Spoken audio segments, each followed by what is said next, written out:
Always in Filipino, palagi o lagi. I always eat breakfast. Palagi akong kumakain ng almusal. Usually or frequently. In Filipino, karaniwan o madalas. I usually wake up early. Karaniwan ako nagigising ng maaga. Often. In Filipino, madalas. I often go to the gym. Madalas akong pumupunta sa gym. Sometimes. In Filipino, minsan. She sometimes visits her friends. Minsan binibisita niya yung mga kaibigan niya. Occasionally. In Filipino, paminsan-minsan. I occasionally go to the park. Paminsan-minsan pumupunta ako sa park. Rarely or seldom. In Filipino, bihira. I rarely watch TV. Bihira akong manood ng TV. Hardly ever. In Filipino, halos hindi o halos hindi kailanman. He hardly ever eats vegetables. Halos hindi siya kumakain ng gulay. Never.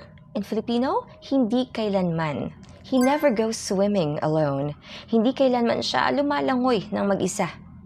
Yung mga adverbs of frequency ay sumasagot sa tanong na how often, gaano kadalas, okay? Gaano kadalas nangyayari ang isang bagay. Ang mga salitang always, usually, frequently, often, sometimes, occasionally, rarely, seldom, hardly ever, at never ay mga halimbawa ng adverbs of indefinite frequency.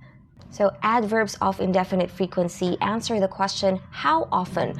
Pero dahil nga indefinite, hindi natin sigurado kung kailan or gaanong kadalas ba talaga nangyayari yung isang bagay. Hindi yan katulad ng once a day, o kaya daily, or every day, o kaya once a month, once a year. Kasi yung mga tawag naman doon ay adverbs of definite frequency. Pero sa video nga na ito, ang dinidiscuss ko ay mga adverbs of indefinite frequency.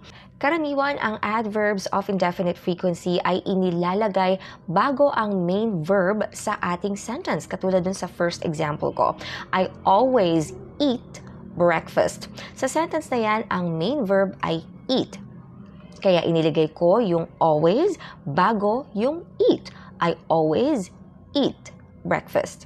Ngayon, kapag ang verb naman sa iyong sentence ay isang be verb, halimbawa, am, is, are, was, were, yan yung mga commonly used be verbs, di ba? Okay, kapag be verb naman ang iyong verb sa sentence, then yung adverb of indefinite frequency ay dapat na sumusunod doon sa be verb. For example, she is always on time. So, sa sentence na yan, ang iyong verb ay is. She is, tapos yung adverb of indefinite frequency. She is always on time. Yan na, tingnan ninyo yung posisyon ng always sa dalawang sentences na yan. Dun sa una, I always eat breakfast. Ang main verb ay eat doon sa unang sentence. Isa siyang action verb. Kaya yung always ay nakalagay bago yung eat.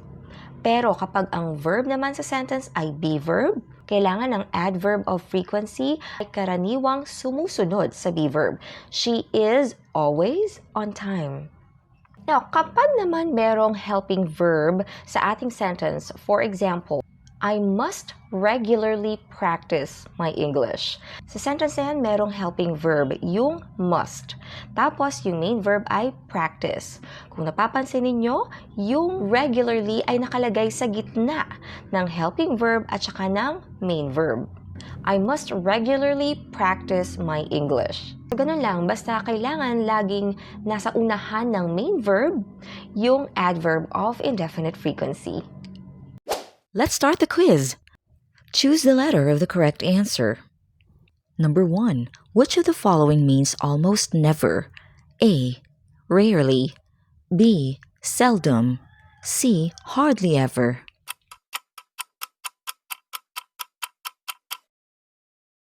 C. Hardly ever.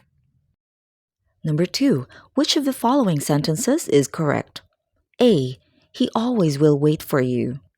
B. He will always wait for you. C. He will wait always for you.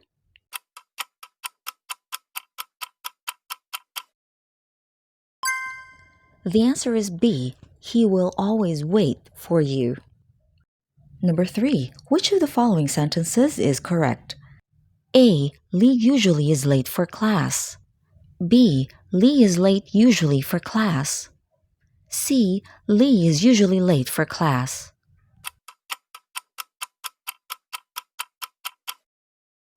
The answer is C. Lee is usually late for class. Did you get a perfect score? Let me know in the comments.